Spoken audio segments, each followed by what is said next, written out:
Students, अस्सलाम वालेकुम। आज बायोलॉजी सेकंड ईयर का जो पेपर फर्स्ट टाइम हुआ है चैप्टर नंबर 20 का, तो उसको डिस्कस किया जा रहा है। पहला एमसीक्यूज़ है कि central role for chromosomes is hereditary was suggested by dash, कि विरासत में जो क्रोमोसोम्स अहम किरदार अदा करते हैं किसने सबसे पहले बताया था। तो इसका करेक्ट आंसर ए है, कार्ल कोरेंस। दूसरा एमसीक्यूज़ है chromosome theory of inheritance was first formulated bye dash, कि विरासत की जो क्रोमोसोमल थ्योरी है सबसे पहले किसने पेश की थी। इसका आंसर डी होगा, वाल्टर सटन, क्योंकि सटन ने सबसे पहले क्रोमोसोमल थ्योरी पेश की थी। 3 आपके पास है कि morphological characteristics of chromosomes are collectively called dash, कि क्रोमोसोम्स कलेक्टिवली क्या कहलाते हैं, उसे हम कैरियोटाइप कहते हैं। सी ऑप्शन करेक्ट होगा। चौथा आपके पास है stones are positively charge protein due to having abundance of basic amino acids, कि कौन से वो बेसिक अमाइनो एसिड होते हैं जिसकी वजह से पॉजिटिव चार्ज मौजूद होता है। तो इसका करेक्ट आंसर सी होगा, लाइसिन। 5वें एमसीक्यूज आपके पास है highly condense portion of chromatin is called dash, कि हाईली कंडेंस जो पोर्शन होता है उसे हम क्या नाम देते हैं, हेट्रोक्रोमेटिन कहते हैं क्रोमोसोम्स को। तो ये आंसर भी होगा करेक्ट। नेक्स्ट आपके पास है कि number of chromosomes present in honey bee, कि हनी बी के अंदर कितने क्रोमोसोम्स जो हैं वो पाए जाते हैं। तो इसका करेक्ट आंसर सी है, 32 होते हैं।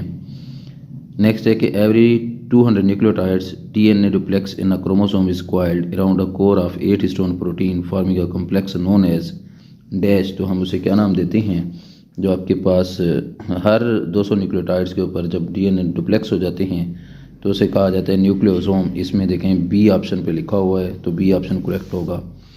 नेक्स्ट आपके पास है V shaped chromosomes are called dash, कि वी शेप जो स्ट्रक्चर होती है क्रोमोसोम्स की उसे क्या कहते हैं। इसका आंसर सी होगा, मेटासेंट्रिक।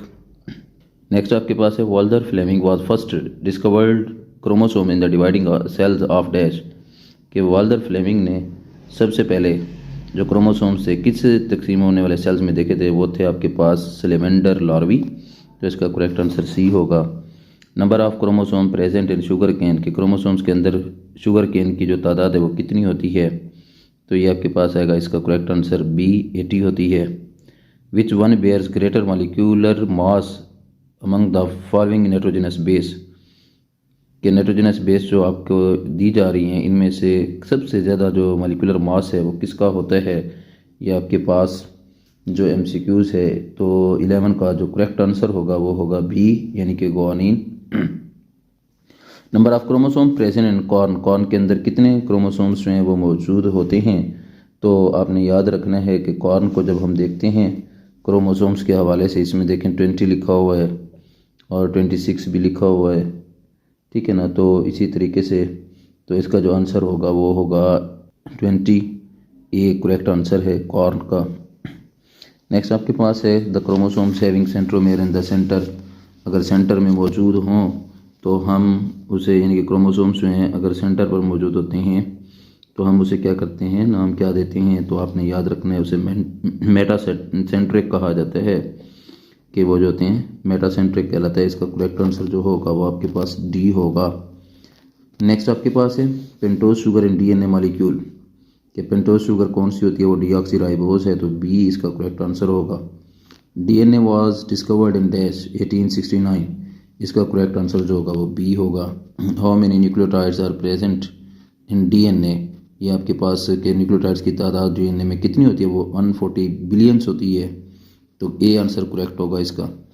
नेक्स्ट आपके पास है if you want to label amino acid but not DNA, which are the following radioactive isotopes would you use, कि इनमें से आपने ये बताना है कि अमाइनो एसिड्स को अगर आप लेबल करना चाह रहे हैं तो कौन से रेडियो एक्टिव आइसोटोप्स का इस्तेमाल किया जाएगा।